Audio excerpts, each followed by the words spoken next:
We're in. Hey, everybody. Welcome back to the Safety Meeting Podcast. I'm your host, Isaac Heckert.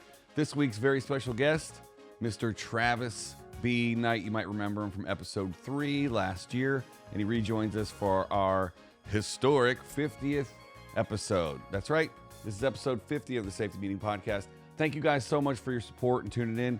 We really appreciate everybody subscribing on YouTube, and we appreciate everybody that's subscribed on iTunes, on the audio platforms. It means a lot. We're working hard to try and make as many of these as we can for you during the corona crisis. I hate to put that in quotes. Why did I do that?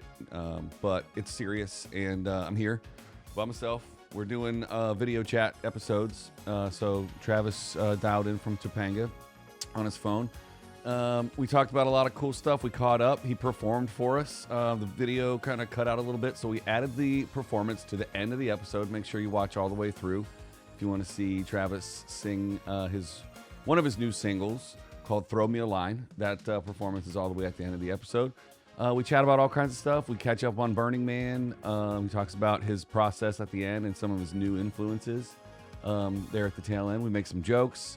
And we had a great time catching up. Travis is one of my dearest friends. I met Travis on the second PA job that I ever had in Los Angeles on the former NBC lot, which is now Burbank Studios. We were doing a promo for, I think it was the late, super late show. And we became instant buddies, and we've been working together and hanging out ever since. Amazing musician, fantastic AD, writer, director, producer, and just an all-around solid dude. So I hope you enjoy this episode 50 of the Safety Meeting, where we catch up with Travis B. Knight. You can catch him at Travis B. Knight on Instagram, or you can go to, I got it written down, travisknight.com. Am I right? travisknight.com, travisbknight.com, travisknightmusic.com. I was so close. Thanks again, guys. We'll see you next time on the Safety Meeting.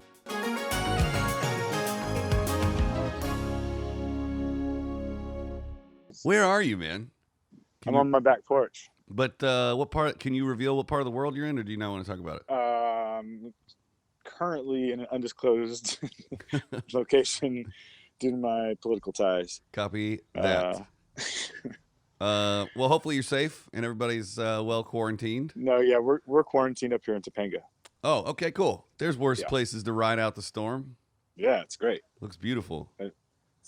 We've been getting a lot of rain. I don't know about you, but it's been raining nonstop here. Tons and tons. So much rain so that I have to cover the studio inside. I have to put tarps on the stuff in the studio because it just builds up on the roof. I mean, it's sunny right now, I think. I blacked out all the skylights. So Can you see from the inside if it's sunny? No, well, you remember the skylights in here, right? Yeah. I blacked them all out. But there's one that has a little light leak in it, so I can tell if it's still day or night. Yeah. Because, it's a casino in here. I can't tell what time of the day it is. That's except true. for the I like clock the new camera on the angle. Thanks, man. When you see how it looks on the GoPro, I think it's I've watched I like a lot of the split screen shows you've done, like especially the 4-packs are nice. That's just I appreciate that. It's completely out of laziness from not wanting to do an hour and a half left right cut to see who's talking. Well, it's like news about stuff that you may or may not care about. Right. I'm talking to people I know about things we've interacted about and then wonder why tens of millions of people aren't tuning in to find out what happened to Larry's cat. They might catch on. People are sometimes ahead of their time. Yeah, I think, I'm so far ahead of the creative curve that people just don't get my... They'll get there. Hopefully. Yeah. If effort has anything to do with it, we're going to be real successful. So there you go. We're hoping to, this is episode 50. So, wow. Yeah, it's this is your second appearance. You were on episode 4 back when we didn't have cameras or the Roadcaster or this table. So it's been about a year since we've chatted last. Many things have happened. There was another burn since then. You taught me a lot about Burning Man last time. Yeah. So what's new? What's new with you? How you doing? Well, I live in Topanga since like 7 months ago. Okay. And I feel like I've gotten progressively younger each month. Is that because you keep shaving more and more of your bearded shroud off? Yeah, that my mane has gotten tighter once or twice, which Yeah. usually only happens once a year. You look respectable. Yeah, I had aversion to barbers for a long time, Yeah. but yeah, it's just, I mean, all you hear is the wind right now. Yeah. It's awesome, and there's birds, there's owls, there's coyotes, there's, I don't know. Plenty to eat We have, is what you're saying. yes, if it gets bad, Right. I'm becoming a trapper. You got enough ammo? Zero. Oh, all right. I'll send you some. Zero ammo. Please send me some. Yeah. What do you got? You got a 22? Can we superimpose a PO box here for people just send me ammo? If you would like to donate to the Travis Needs Ammo Fund, Yeah. please follow Here, just this put link. right here. There'll be a little button right here. Bloop. PayPal. Yeah. Beep boop bop boop. Bullets. Right. Or other sorts of ammo that you may know about that I don't. If you'd like to mail loaded weapons to Travis Knight in Topanga, follow this P.O. Box link. They're just sitting there waiting for it. Yeah. Send it. Send it. Tens of people will send you nothing. Yeah.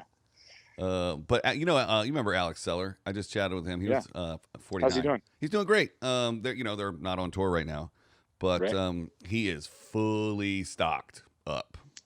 Good. His dad is a gun dealer, so Oh, that's awesome. every other day he's going to the mailbox. He's just like, Dad, I don't need I another was late 9mm. to that whole interest, and I'm still sort of, I guess, new to interest in as far as ownership and like sports for target and stuff like that. Yeah. But I grew up around hunting, and I grew up like cleaning deer and doing that kind of. In fact, I only shot one deer my whole life, and that wasn't until like a year or two ago. My dad first put me up in the tree stand with a camera, a video camera. Right, but he'd still let you help clean it. Yeah, Okay. I cleaned deer and hogs and and all that kind of stuff as a little boy. That's the hard even part. into being a man. I mean, pulling the trigger the first time and taking that first, allegedly, I don't know if I've ever done that. For all my super liberal friends out there, from what I've heard from people like yourself, Travis. Yeah, it sounds like from stories we've been told around campfire. Right, It exactly. sounds like pulling the trigger for the first time is the hardest part. Second hardest part, stringing that thing up and cutting it open, and not getting the guts on the good meat. Well, I kept the hide and the feet Mm-hmm. because I had planned on making a hat rack with the hooves, like Mhm. going boop, Oh, that's funny. and then Like all four of them, like I it's was- on the other side of the wall. like I thought about all four of them going up like that on the wall, like across. That's And funny. then I thought I'd just taking like a 4x4 or a 2x2 and putting Mhm. legs on it and just having all four of them like going around all four sides. That's at the top. funny too. Yeah, Just an old-fashioned hat rack. Maybe put a hoop on it for your cane or umbrella. that's a good idea. Yeah. Well, anyway, I went away on a trip last. I guess not this past. Yeah, shit. It was this past summer. So this past summer, I went on a trip to Tennessee, Mhm. and my building's power went out. But then when they turned it back on, they didn't turn my unit back on, Oh boy. and so I had a week-old hide and Ooh. doe feet in my freezer. Just stunk like holy hell when I got back. The whole place smelled like a No. murder scene. It was Yeah. awful. Did anybody complain while you were gone? No, in the shitty building. I was the only neighbor that ever made any sort of comments about safety or cleanliness. But That's insane. Like if I'm smelling dead deer coming from my next door neighbor, I'm saying you hope something. it's deer Yeah. downtown LA. Right. I mean, who would fucking think it's deer? Oh God, I hope that's a deer. Well, Downtown your LA. first thought would be that it's coming in off the street. You're not thinking that it's coming from your neighbor. Shit. Yeah, it was bad. So anyway, I didn't get to keep the hide and the hooves. Mhm. But what I was trying to say about doing that was, one, I wanted to learn how to tan, and I was going to make like a set bag. I was going to cover like a fanny pack or something with this doe hide. Oh yeah, that'd be cool. That was my plan. And by set bag, for those of you at home, it means when he goes to work and works on set. Yeah. Right. Even though we don't really wear bags that much, on some occasions when I need to have more than one, set of writing utensils or batteries or Mm-hmm. some other headsets, things like that, that would be a good reason to have that. And I just thought it would be a cool thing to make my own bag. Yeah. And I lost it. Your partner Kobe never puts his bag down. No, never He's- puts his bag down. he Never takes slings off. it I don't all think day it's long. a bag. I think it's part of his back. Right. 'Cause you never know what he's got in there. It's like a bag of holding. He just pulls unlimited things out of it all the time. It's somewhere between like a magician and Yeah, probably a magician. Yeah. Right now, he's like a political scientist, though, with all the information he's been pulling out about the virus and putting on his stories. Yeah. I've been trying to get him to come back on the show. He was episode 3, Jacoby Johnson. And he's like, yeah, man, let's do it tomorrow. And then I'll hit him up. He's like, yeah, okay, how about tomorrow? And I'm like, all right, how many tomorrows am I going to get before I stop asking him? But so far, it's been 10 tomorrows in a row. Well, he, sorry, that's just be off. It's all good. He was going to go back to New Orleans or to Franklin. Yeah. But he kept working. So they're still here in Hollywood. Yeah. They're in the lab cranking it out. Some people are still working. That's awesome. For all those people that are still working, that's great. That is. If you have the opportunity to work from home. It gives hope to all of us who are waiting on the work to come back. That's right. So hopefully all the machines out there are going to need their little parts starting to move pretty soon. So yeah. Ideally, if it's possible, the clients and the agencies have their finger on the trigger, and as soon as we're allowed to go back to work, they're like, all right, we're shooting. Yeah. And it could be the opposite problem when this is over, is that there might not be enough crew to go around for all the shoots that want to happen instantly. Well, I had the same kind of inclination, and I was thinking that it might just mean a lot more work for a lot fewer people, or more negotiable rates for specifically non-union jobs, because you'll have your pick between a bunch of people, and people are going to need to meet, need to meet people's rates rather than haggle them down.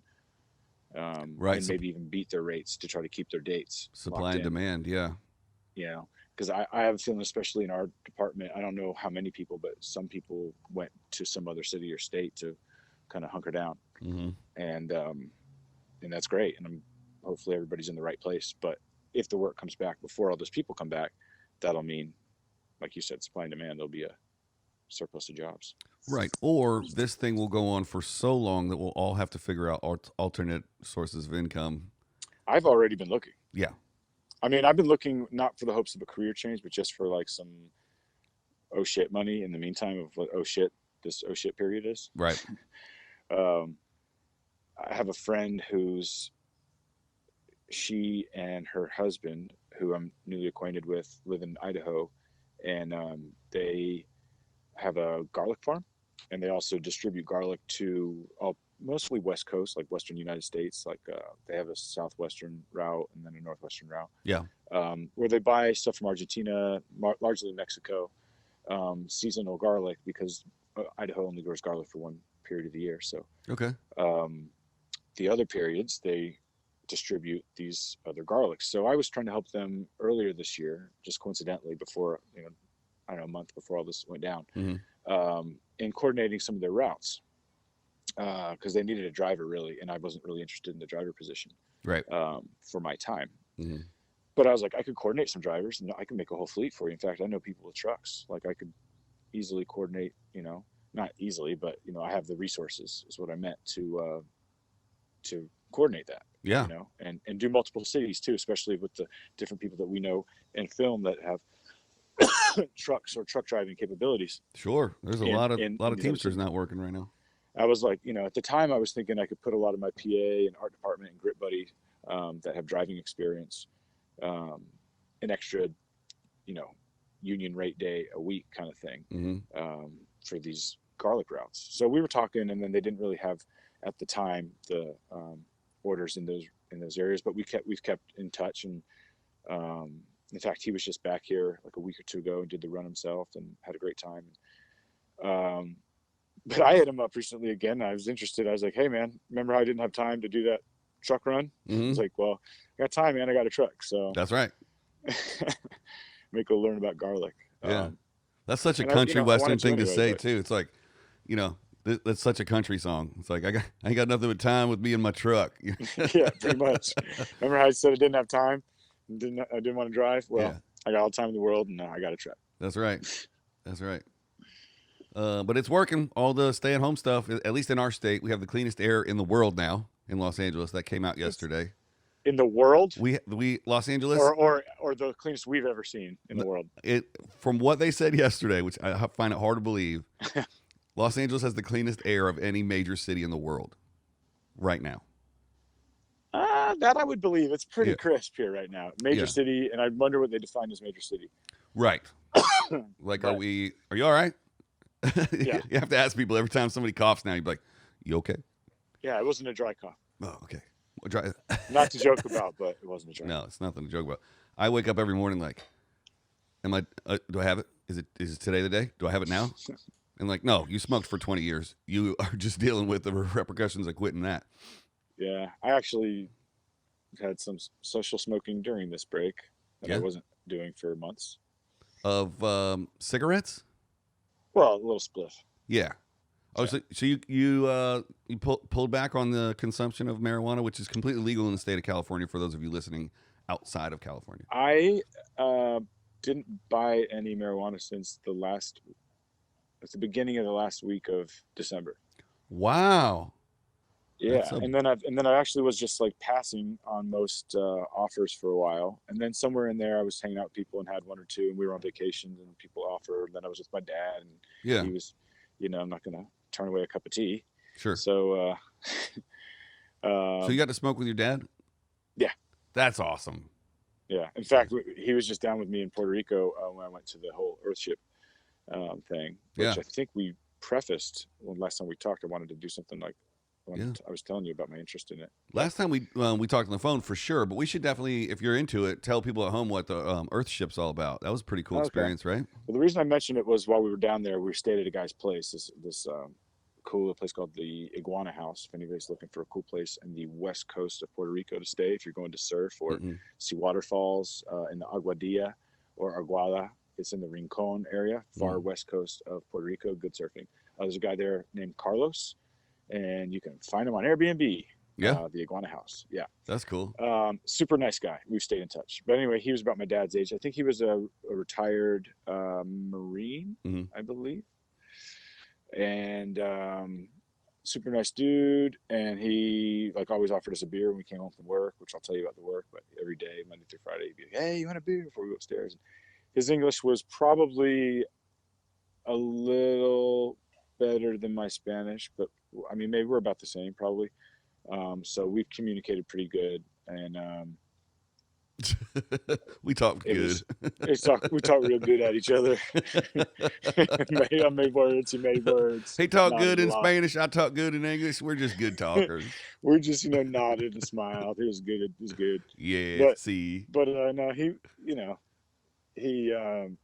was a cool dude. Anyway, about halfway through the week, something came up about weed, and he's like, I think he invited us to have all the people there, all the working people, or the people that are working at the site with us, to come over and have this party or a barbecue or whatever at his place, because he had space for it. He likes to entertain. And he mentions weed, so I was like, oh well, some people probably smoke. I don't want to be impolite. He's like, oh, it's no problem as long as they share. And then all the guys are like, what? So then my old man was like, hey, Carlos. And then we come down the stairs, and there's these two 65-year-old dudes making a weed deal. And then the dude comes, and there's a drop off, and it was fun. It was classic. It was like high school. Nice. Seeing this little exchange, because now you just go into a store, there isn't this whole step over to the side and hey, did you have pot? Right. This. Hey man, you hold. Yeah, just let's go behind the Pizza Hut. I'll sell it to you there. It's so true. And it's weird that it's become such a part of our lives now that when you talk to people from other states, you're like, yeah, I was at the weed shop the other day and I couldn't decide between blueberry and whatever. And they're like, wait, what? It's like, you have a store that you can go into? Well, not even stores. How about this? On quarantine, I didn't want to go to the stores because I figured too many people touch those counters, etc. Yeah. And I said how I recently had a little bit of weed when I was with Pops and Carlos, and then in Puerto Rico. And when we came back, once this thing got on to sitting around and having a little bit of extra time in between guitars and exercising and reading and cleaning and how many projects can we do at home, I called back up the delivery guy, of which there are many. And we're not talking about an app either. And not this one, however, I think they have one. This one's just text them what you got. This is the guy. Cool. So yeah, it's somewhere between an app and the meeting behind the Pizza Hut, but he comes to your house. Right. And it beats the store prices. You just got to, be willing to wait an hour. Yeah. Old school. Back in the day, it was you might waste half a day waiting on somebody. Right. And you can't go nowhere. Whatever you're waiting on. Right. For any delivery service. What was the song? First rule is you gotta wait. Yeah. Oh man, I had the exact opposite problem when we became recreational in California. I started using the app called Ease, which I don't know Oh if it's yeah, still around or not. But I would yeah. place my order, and then they didn't have a tipping thing in the app.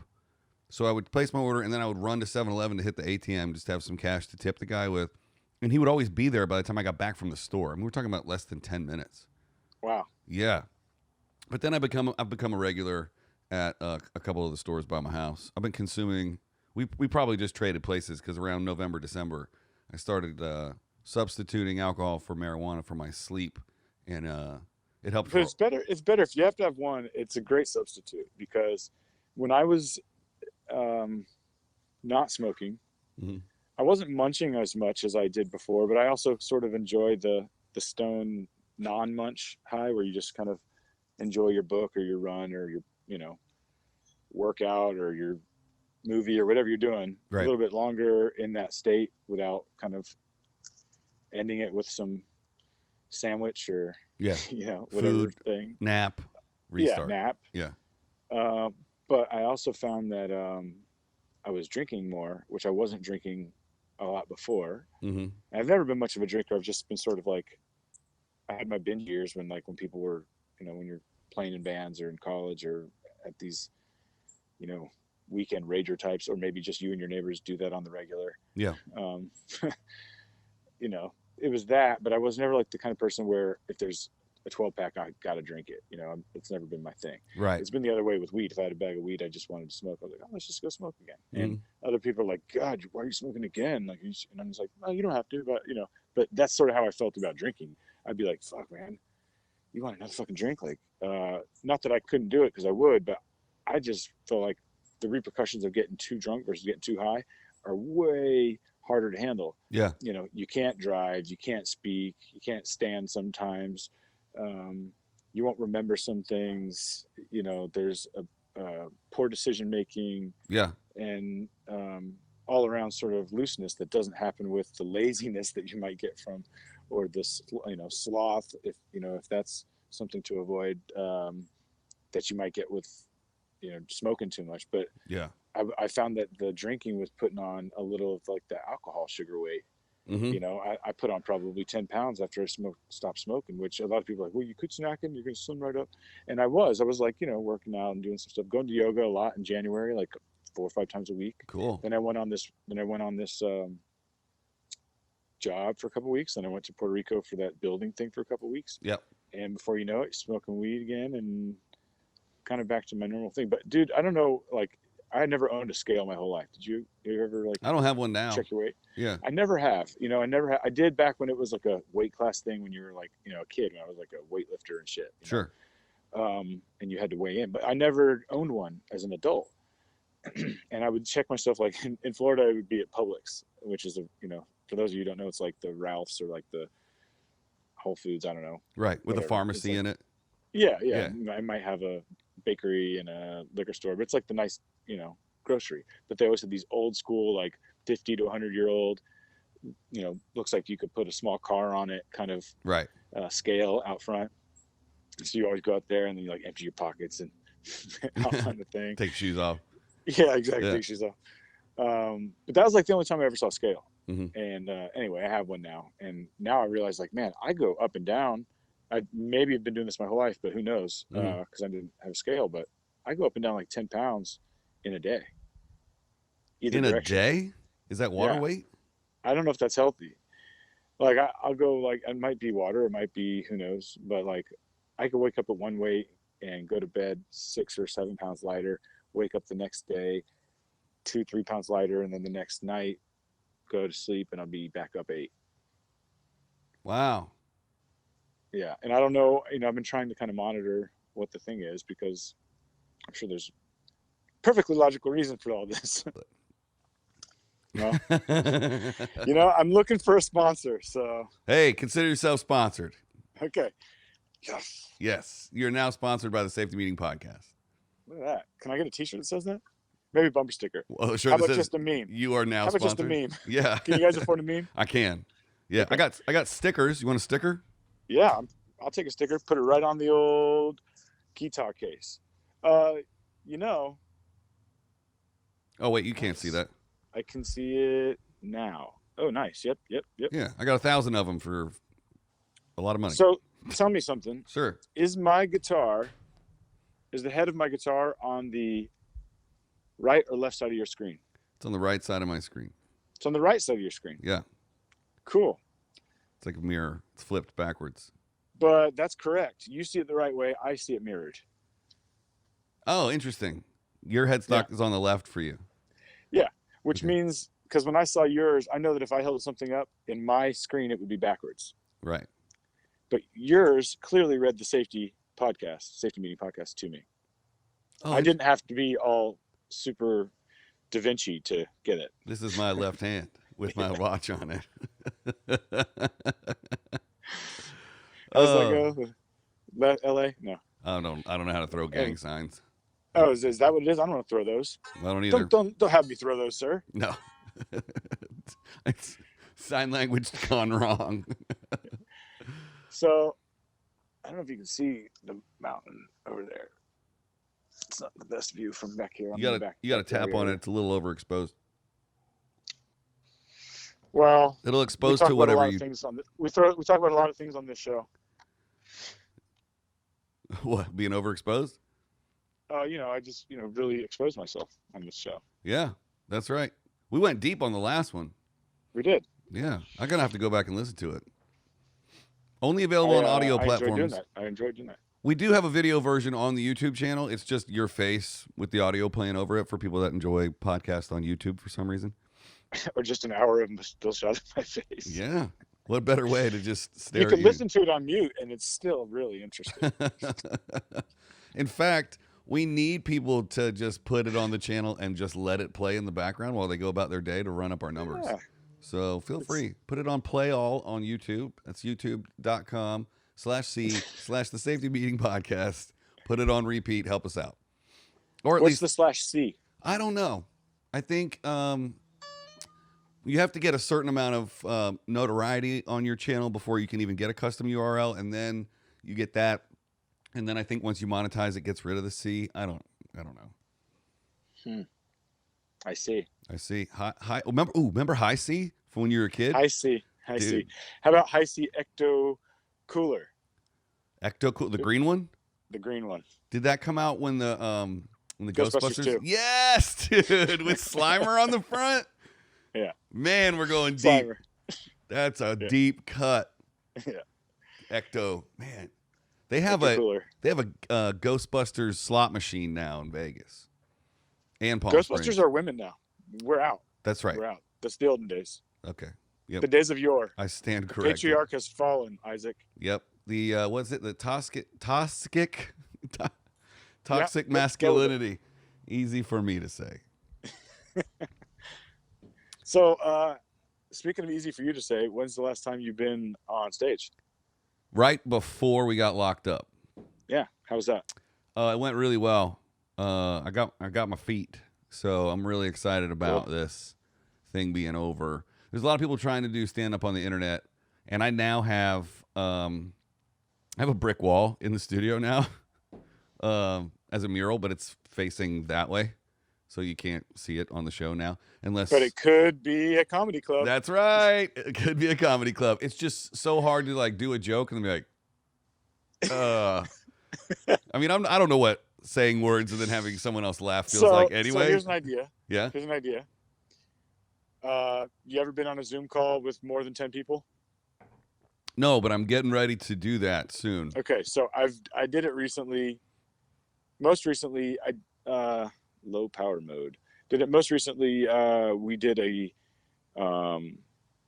ohm skillet grilled cheese party where we all called in from our kitchens and cooked different grilled cheeses and hung out together. That's and awesome. Drank wine and stuff. Yeah. Right. So there was like pages you had to scroll through to see everybody. But I think there was an option to look at them all. It was just like, yeah. I don't know. I couldn't.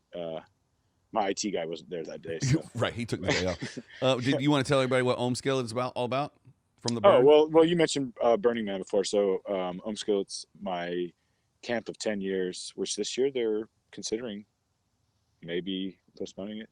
we'll see. They're gonna It's the end of the summer, so they're gonna postpone the burn, huh? and they might, yeah, and they might not refund all the tickets everybody bought. We bought like 30 or 40 tickets. They might not refund. Oh, because they're gonna just push it and that counts towards the next I date. sure hope that's their answer. I hope it's not, well, we paid everybody on staff this year, and now we, like, I hope it's a good reason. I'm sure they're pretty responsible, so Right. we'll see. I think the people that burn are also pretty good at fundraising, so I think Yeah, they'll I find mean, a I'm way. sure it would be a stink if that happened. Like you give all the people who put years of work into making the city cool an opportunity to buy tickets early, and they do. You would think you would want to maintain their loyalty and happy standing by not being like, well, sorry, Right. So I think they'll probably they'll make the right decision, but they're going to try to postpone everything. They're postponing the main sale. They're not selling anymore. That's smart. They're not selling anymore. Yeah. So Yeah. maybe by the middle of the summer, everything's cool and they do a worldwide sale and everybody's like, yay. And they go. I think that's what's going to happen. They do this thing called the Golden Stake where they drive the stake into the middle of the city that they survey out in the Bureau of Land Management, land in the Black Rock Desert. Mm-hmm. And that's months ahead of time. yeah, but it's like in July or something. Yeah. So, all things looking up. Yeah. Could be a golden stake and could be, still a burn. But anyway, so we have a grilled cheese restaurant out there. Yeah. That's what our camp does. So the whole city, the commerce is gift. There's no trade. It's not trading. It's not barter. It's not, there's no money. You don't buy anything when you get there. You bring what you need and more to share for other people and like gifts and, maybe you have set up a game or maybe you did some art or maybe you set up a place for people to chill or like you're doing a talk or leading a class or like, there's all kinds of, it's a whole city. There's 70,000 people out there. Yeah. You can find a bluegrass bar that serves bacon whiskey, like you can find anything out there. And I've done it. You've been like, wonder if we could find, holy shit, there it is. It's like, yeah. It's really weird, but we have a grilled cheese restaurant and it's called Ohm Skillet. Our camp's called Ohm Skillet, and most of the people that have been going since it started are all starting families or have families. So there's a lot of people calling in as couples, and like I'm with Chrissy, and we called in together. We actually met at my camp. How crazy is that? Right. Last year. Yeah.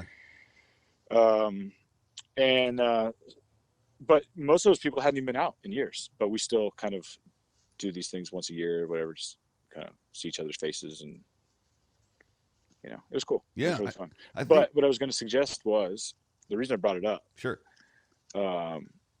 Thanks for being interested in the restaurant. Of course. But, dude, I want to the reason I grill brought cheese it up now. was, I hope you do come, is maybe you could do something like that for the comedy thing. Just leave all the things unmuted. Let everybody laugh. Oh. Maybe. Because we were all talking over each other like a bunch of Italians at dinner. I'm half Italian, so it sounds like at dinner. Everybody's talking at the same time. We're all like, tuning into each other. Some people laugh at this joke, some people laugh at that joke. Yeah. But it was like 20 screens. So I'm like, oh, what's happening? Right. But, there are might be people able to do that with the comedy thing. It's just you'll have whoever talks, it'll be loud on everybody else's, Yeah, it's happening. They are doing like virtual open mics on Zoom for up and coming comics. It's just I think the only way it would work is if you have a designated monitor who could be like basically your steward for the yeah, they have a host. The hall. Yeah. Well, not even just, it could be the same person as the host, but what I meant is somebody who could manage if somebody's being rowdy or loud, just kick them out of the room while you can keep your set going. Yeah, I mean you still have to pay to do the open mic, so like the people are pretty audience or the respectful. comic? Yeah, everybody you pay. I don't know if online is still if they're still charging, but when you go in person, you pay $5 for 5 minutes. So Sure. everybody's usually generally pretty respectful because they don't want to get banned from being able to do open mics. So the comics pay $5? Yeah, pay to play To who? to the places that there's. God, I wish music venues only charge $5 for 5 minutes. Yeah, but to set all that gear up to play one song would suck. Yeah, but I mean, let me buy 5 songs, Right. for $25. But then you'd only be playing to other bands that are waiting their turn. Yeah, but if your music's good enough, they'll buy it, dude. Who cares what they do? There's still cool people who listen to music. I mean, it's worth a shot. It's working really well in Los Angeles. There's probably 6 or 7 full-time open mic houses that just charge $5 a head. So One of them's open at like noon, and they go all the way till 10 o'clock at night. So maybe you got a little business plan there. You do a little open mic for musicians. Make it singer-songwriter only. Make them pay $5. Interesting. $10 for 2 songs. Yeah, I mean, if a comic's getting 5 minutes for $5, why shouldn't a musician get to play 2 songs for 10? Yeah, or 2 for 8. Whatever. A lot of times people will go less than their 5 minutes. And if multiple people do that, there's time left at the end, and then everybody gets like a bonus minute. So it's fun. You know, I'm hoping to start doing more shows this year when this thing's over. Elevate. Still doing the mic thing, but hoping to do more of like the thing I did for my birthday, but actually be funny this time. Cool. Yeah. What if we put together some sort of like variety show with some music and some comedy and, you know, maybe like a raffle or some sort of projection of somebody's recent video project or something? Or let's do it like a gallery. Yeah. Show some art, listen to a song. Here's a comic for a little bit. This person does interpretive dance. Yeah, and you could keep it moving so nobody stays up for like an hour. And you can come back. Like, I got a song now. I got 2 songs now. I got 2 songs in an hour from now. I got 5 minutes now. I'm going to do 5 minutes in an hour. You know, whatever. That space that you played with the installation would be a good venue for that. We could do that anywhere because that was basically created. That was installed in a back room of a production company that we both know called... That was a production company? Yeah, it was like the back storage whatever room. Like, they totally turned the front part of that whole building is like a showroom for whatever furniture or who knows what. Yeah. And it's big and glass windows and big cool frontage and all that on that street. And then there's, what's it called? Something with an elephant or a turtle or I don't know. What's the name? It's I don't think I've worked out of there.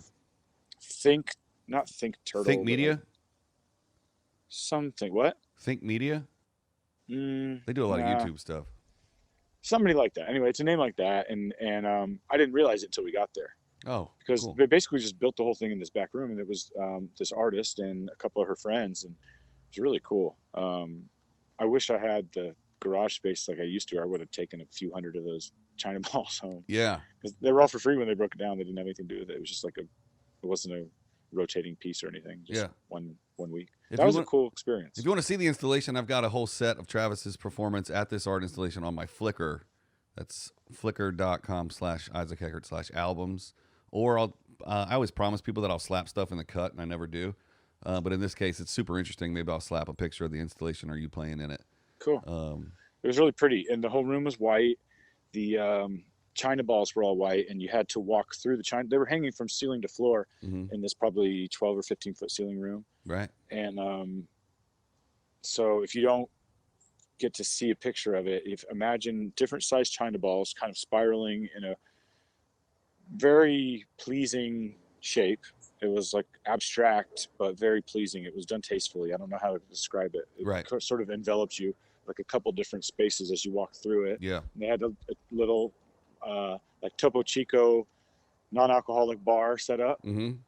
And a stage that was like, I don't know, a foot or two off the ground. But the whole place was white and all the China balls were white. And then they had some really cool high-powered LED, not sky panels, but wannabe type. Single tube, Versatubes, basically. Yeah. And they're about 4 foot. Yeah, like Versatube. In different areas, and they're changing colors as. And he had some cool palettes, and the guy who put together, who curated most of the music, he actually was the guy doing the lights. He was like so into it that he was like performing the lights live with the music. Right.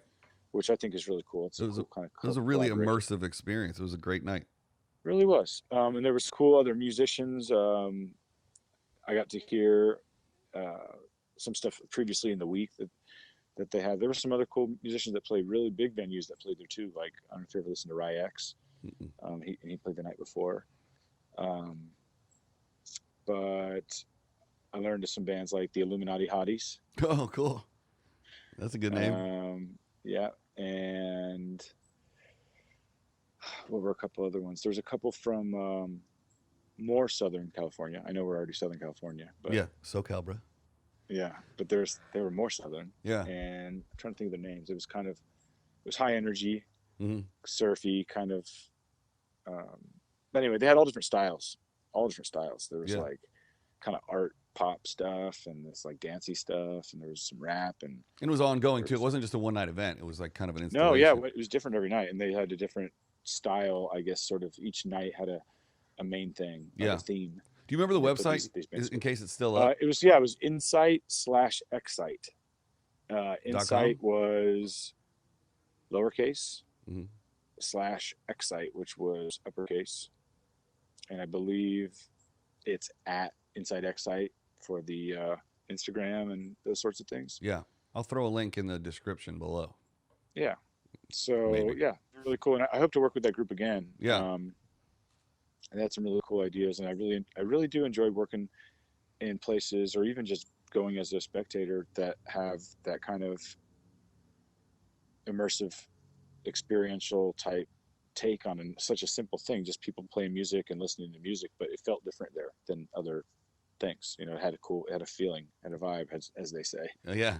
It's a vibe. And and the So, colors, I guess, was a big part of it, but like yeah. that installation, I'm sure it took them quite a while to do it. Oh, it must have. Yeah. A couple days at least, but um I mean, man, super worth it for something like that. And I But know that that probably installation was at they Burning probably like Man, broke right? even or something, like, it wasn't like some sort of, Right. It was definitely a labor of love for sure. But was yeah. that original installation at Burning Man? No, that was just so I thought it was Brian. moved from somewhere and then put on display in that back room for some No, reason. I think it may have come from one other place, or they did something similar to it elsewhere, and then they were like, "Oh, this is really cool. Maybe we should do this at a thing in LA, and let's do a whole." They put it together. It was a whole Yeah. DIY festival, which was really cool. But I thought they did a really good job. I hope to play with those bands and with those show creators again, Yeah. because they had a kind of a fresh take on doing a really basic garage band kind of Sure. festival. Yeah. Speaking of performances, you had some interesting things lined up.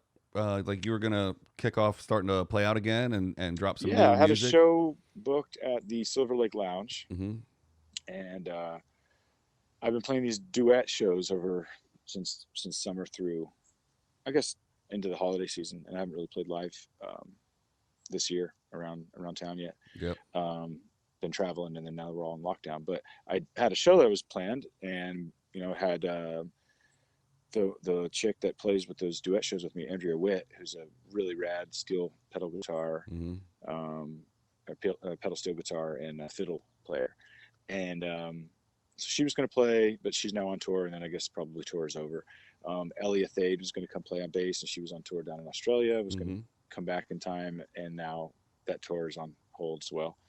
And then Keith Crutchfield, who was in Atlanta, was going to fly back and play drums. So I had this kind of like really cool, exciting ensemble of people that I've played with before that they'd never played together. The Hmm. band, that particular lineup, hadn't played together, but Keith and Ellie both played that Inside Excite show. Yeah. Um, but literally 2 weeks before the show or something, because it was going to be not even 2 weeks, maybe 10 days before the show, Hmm. we were setting up a rehearsal. It was going to be right after St. Patrick's Day. Oh, yeah. And I get an email that says, "Hey, Silver Lake Lounge sold." Oh, I'm like, wow. what? Yeah, they said they sold the venue. They canceled all their shows. So I had some tickets to refund. Not a lot, sadly, but I had. Right. But we'll get a chance to play again. I think people are going to get really excited to go out, be out. I hope that the level of gratitude, or some of the levels of gratitude that I've experienced, are happening with everybody with this extra time in your hands. And I'm imagining some people are catching up, some people are trying to get ahead, some people are scrounging, and some people are cleaning. But while we're doing all those things, like, hopefully there's a level of gratitude, and then also a level of kind of appreciation for the things that we maybe took for granted. Oh, Like the 100%. ability to just go say hi to somebody. That's right. And also we took for granted the idea that everything is safe and everything is clean. And while I don't buy all the hype, I have had a little bit of a different kind of, recollection of the way I have lived out in public as far as what I thought was, it's fine. Right. Don't worry, touch my foot, touch my hand, touch my face. It's fine. 5 Whatever second it rule. is, a wall or whatever. Yeah. But like now I'm kind of like, maybe I could wash my hands more. It's like 100%. I could do that. I could check on people more when I'm thinking of them rather than just thinking of them. So I've been doing that a little bit, and I hope some of those things carry over, because I know we're all going to be excited to go hang out, go back to work, and go back to doing activities, and hopefully go back to playing music and going to see shows and hike trails and do all the stuff people want to do. But I hope that some of the residual stuff from the gratitude and the reality check and the kind of prioritization of what actually matters, some stuff we really spend a lot of time and energy on. I know in my life that I've invested over a decade, that I'm just kind of like, this is a great job. It's a great art form. The people are amazing. The opportunities, the abilities and talents that I've developed by working in film have been amazing. Is it the most important thing on the planet? Absolutely not. Is it, saving lives? No. There's a whole marginalization that I have felt as an artist, where I think a lot of artists feel this way, where you have a good heart, you want your art to do something, or something you work on to do something beyond just your creativity or some applause that you get to bow to, or for. The acclaim is cool for some people. Recognition is cool for some people. The exhibition might just be the thing, just the sharing of it. But really, I think we're all moved most when like something is put on for another reason. So you're like, we're doing a gallery tonight. It's Bob's a painter, whatever. Everybody likes Bob. Who gives a shit about his paintings? We're coming because Bob's paint money is going to feed somebody, right. Or it's putting a house over, Mary, or, whoever over here had a tornado and we're going to play a bunch of songs. You guys are going to drink beer. That beer money is going to go to put some roofs on their house, right. That kind of stuff. That's happening now, and it was happening with like the Nashville people were doing that after the tornado that just happened there. That, for anybody that's in Nashville, I'm so sorry for you guys. And, there's been a lot of people sending their efforts and definitely prayers for that. And now to follow that up with this, I'm sure it's horrendous. I'm sure there's cities like that all over the world, but I particularly know of some people in Nashville who are doing that for each other. And I hope that kind of thing can continue out of this, because we're gonna get past it. I hope we just don't get past the good things that we found during it. I really hope that when this is over and it's okay to interact with each other, that hugging is the new handshake. And I mean, I've always gotten a lot of shit for hugging too fast. I meet people, especially for men, like, oh, what are we hugging? Yeah. And I'm like, yeah. We're hugging. Before this, I would ask people, I'm a hugger. Are you a hugger? Do you hug? And I'd be like, I'd have my arms open, like, you want to hug? Let's hug it out. Like right when I meet people. That's still nice. That's still, consent is sexy, they say. Yeah. So, you don't just want to go up and accost somebody with your chest. Yeah, exactly. Especially at work. It used to be like, I would just assume that everybody wanted a hug. And then I found out I was only hugging my female coworkers. And I was like, well, that's not fair. I'm going to hug all my male coworkers too. Yeah. And then I added the consensual, do you want to hug to it? But I'm looking forward to that. It's been, I'm fortunate. Do you want to hug?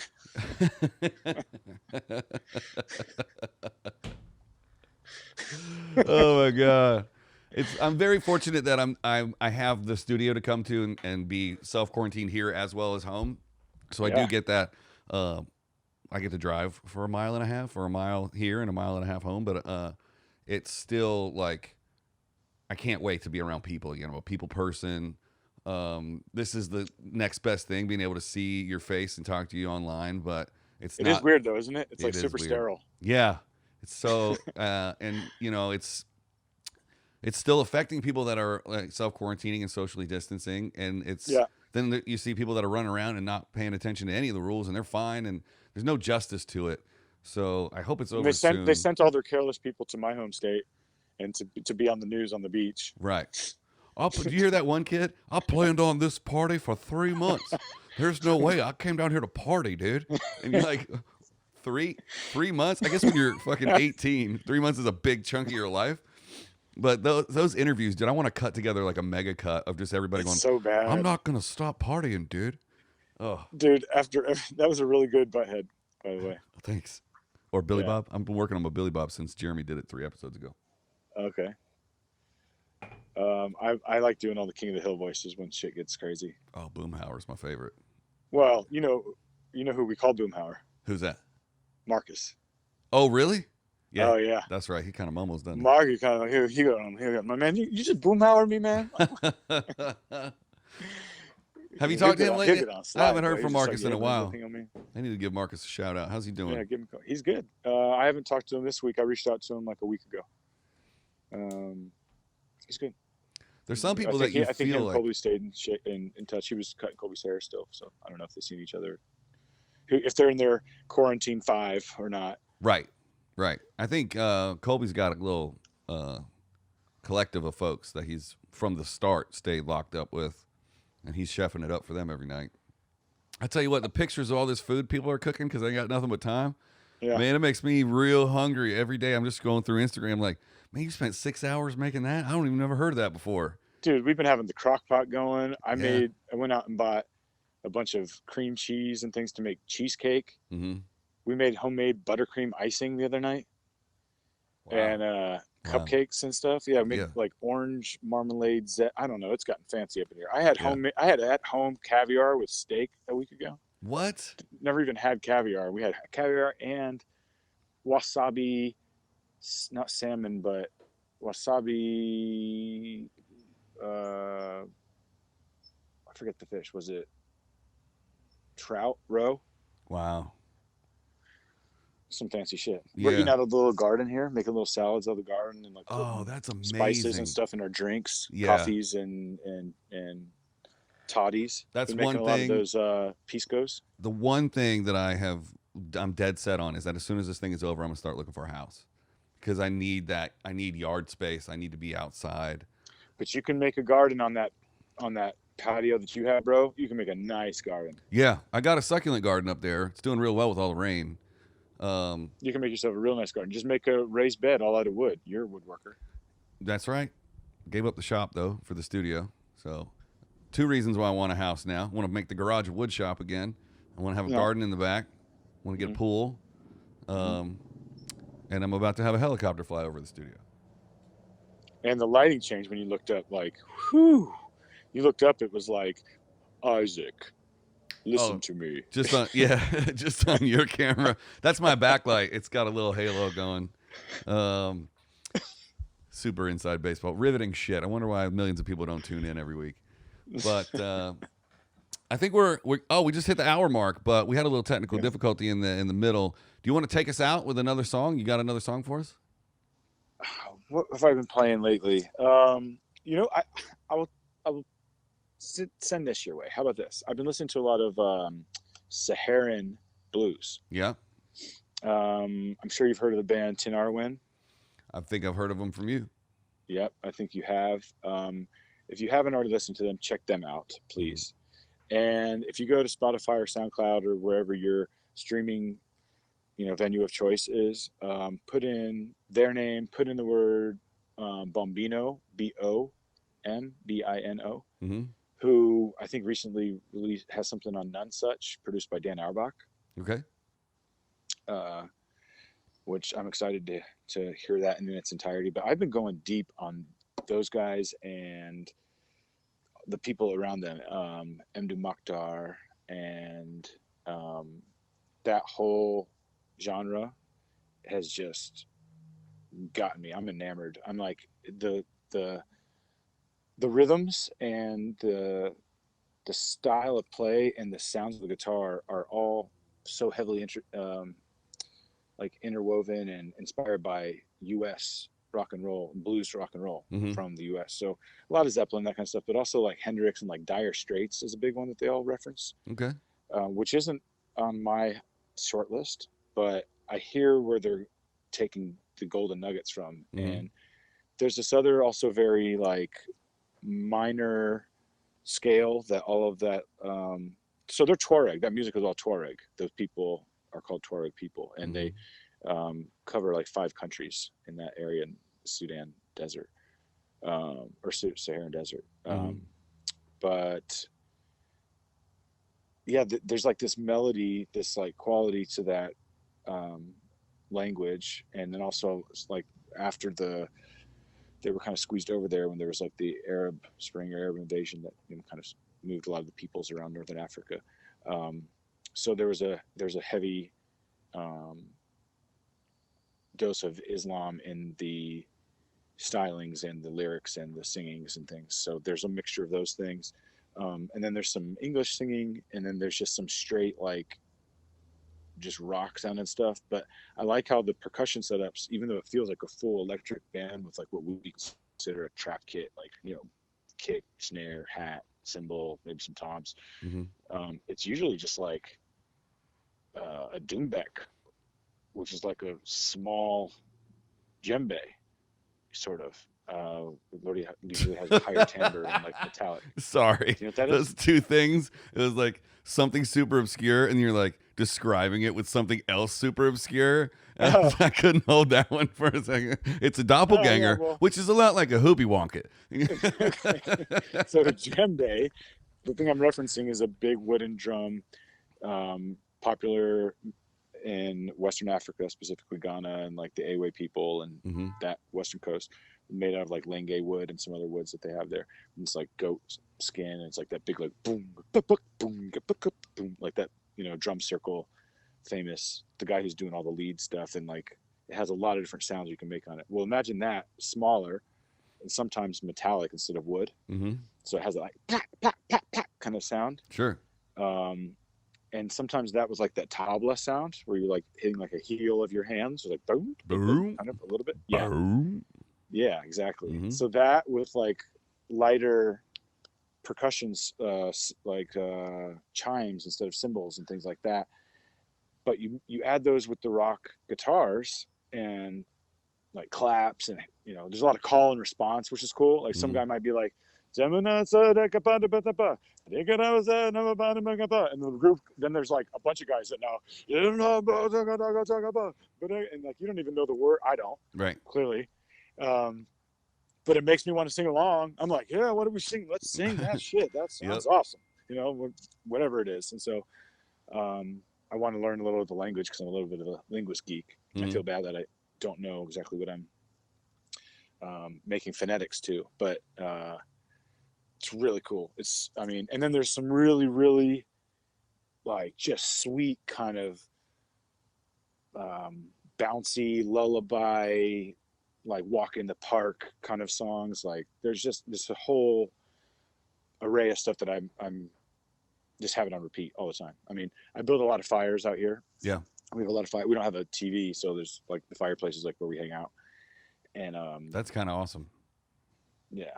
And it's one of my favorite parts of this house. But so we just had that. I don't know, Chrissy stumbled upon it, and I was like, this is what I was talking about. I kind of basically was telling her how I wanted to take the styles of sort of like the song that I played for you, that kind of soul style with a little bit of that kind of old country western attack on it, but with the island kind of I like to play, like the, you know, as being a bass player and a percussion player and stuff, like I like a little bit more like the kind of upbeat, like, you know, island stuff, and, you know, the Fela, like Afrobeat stuff. And so I was just referencing these different types of rhythms along with that sort of soul meets twang. And then herein walks this whole genre, which it's not the way I would have gone about doing it, but it's definitely influencing the way I'm writing new songs and thinking about ways that songs can be, because it took a lot of those elements and they did it, you know, their local way, which is really cool. I'm really into it. But it was honestly like one night I'm talking about, I know, it'd be really cool if I could do this and I want to do that. And then next night, the songs I was like, hey, we were talking about that last night. It's like, I know. And then just, it's been on repeat for probably 20 days, 15 days. And are you working on the follow-up to Risky Commodity, or is that being influenced by this new genre? Well, I'm working on the third. So the follow-up is called Hello Dolly.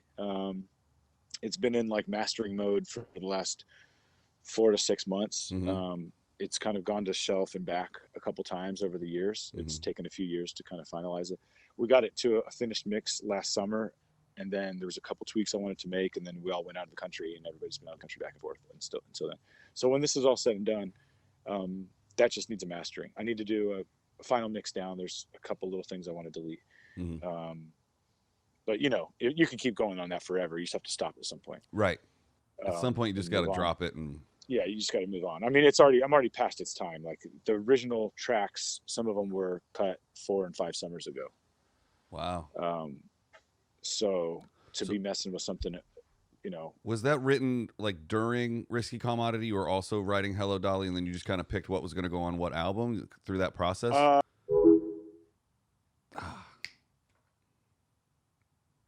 Well, we lost him for a second. I think his phone died. So this will be a hard cut, and we'll pick it back up when we hear back from him in just a second. He's back, everybody. He plugged his phone in. Welcome back, Travis. Hello. I've relocated. Is that a shipping container behind you? It is metal corrugated wall, which, yes, probably is what is the side of shipping container. You know how much I love shipping containers. I do too. We could do another whole episode just on that. We should. In about 4 months, when we both have our shipping container compounds fully up and running. And stocked from Mr. Sellers. Yeah, that's right. Just to answer your question about writing consecutively or concurrently, I write. Haven't been writing lyrics as much. I'm back into it now, but I write for however many, I don't know, 20-something years in these little journal books that I have. And then I write music, and then I go through those books and kind of pair words with music I'm writing at the time. So sometimes those music pieces don't get actually recorded or put down on a song that I'm playing out, but I keep the snippet like on a voice recorder or my iPhone or something like that. And then I'll keep files of those as little demos and scratches and go back and add new lyrics. So sometimes the music can be older than the words, but most of the time it's the other way around. And so I don't really write one record and then the other. It's kind of like put them together, like you were saying, like these songs go together, so this is going to be a record kind of thing. Right. Although I've been feeling more like writing things that come out in the same period of time might be interesting, just as a snapshot emotionally or geologically or whatever. Like, this is just what the world is right now. But I've always, I don't know, I think you're this way too, when one of those nerds who likes albums, Yeah. Like, I like that song. Let's hear what's next. That kind of goes with this, Yeah. That'd be cool. What's your whole thought here? Yeah. But, whatever. People take it how they're going to get it, however they're going to want it. That's how they'll listen to it. But Right. I do have new songs, and that one I wrote from you or played for you today, I wrote last summer, and looking to put that on a record. So Yeah. Well, it sounds like you're doing really well out there in Topanga. Looks beautiful. Looks so far, like so good. Looks like you got some bamboo back there, and Dude, look at there's the mountain over there. You can't really see from this side of the house. Oh, yeah, It's yeah. like, whoa. Over there. Whoa. you got the same shady triangles that Jeremy has in his backyard in Playa. Oh, yeah. Wow, you Down look below. like you're up on the roof. I'm up on upstairs. That's awesome, man. It's a beautiful little place you got there. Can't wait to have you. I'm It'd be great to do a little acoustic and comic cookout. Yeah, that would be great. As soon as this thing's all over, there's going to be all kinds of stuff to do. I can't wait. There's enough places too. We could volley and go, music on, and then the comic starts at the other place, and the whole crowd could just walk over there, and then they could walk all back. Yeah. So that way you could change the stage over without having to wait. Yeah, or it could just be, if you feel like music, you go to the music stage. If you feel like comedy, you go to the comedy stage. Feel like barbecue? Yeah. Go to the fucking barbecue. That's where I'll be at. Yeah. That's all what's right. up. Well, Travis, thank you so much for coming on the show the second time, episode 50. It's a landmark for us, so we appreciate you being our special guest for the halfway Number mark 50. to 100. And we look forward to seeing you in I real appreciate life. being here, man. Thank you. Awesome. I appreciate you making the time. Stay. I know everybody's got some time right now, but right. setting aside for doing this is cool. So thanks. Yeah, I want everybody to check your music out. I'll plug you all in the comments and the descriptions. Everybody go check out Travis. And Travis, thanks for joining us, and we'll see you guys next time on the Safety Meeting Podcast. Thanks a lot. Thanks, Isaac.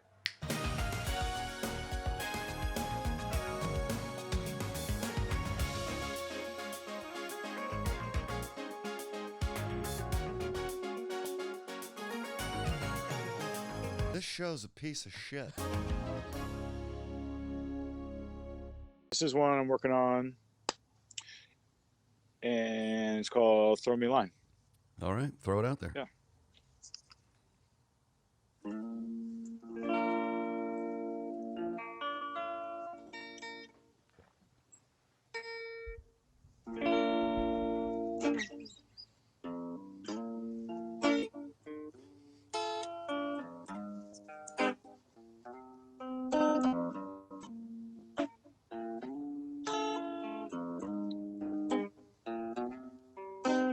Throw me a line. Something I can hold on to.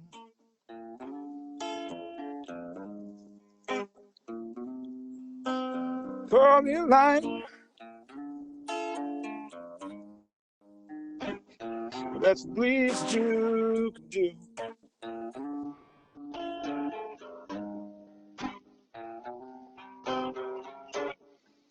I know, babe, that you're trying. Baby, believe me, that I do. But before you go, babe, do me one thing and just throw me a line.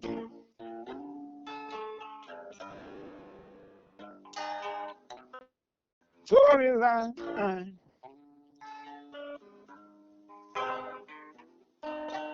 Throw me a line.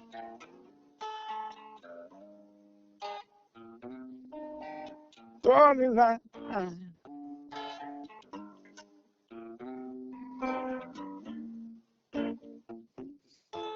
Throw me down where I used to beg you to. She said, hold me down.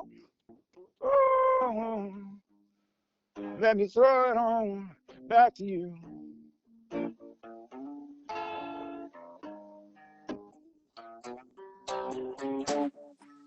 I know, babe, that you're flying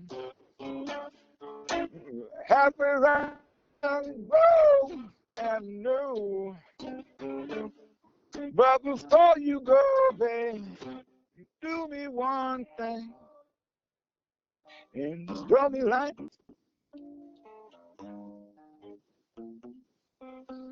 Throw me line.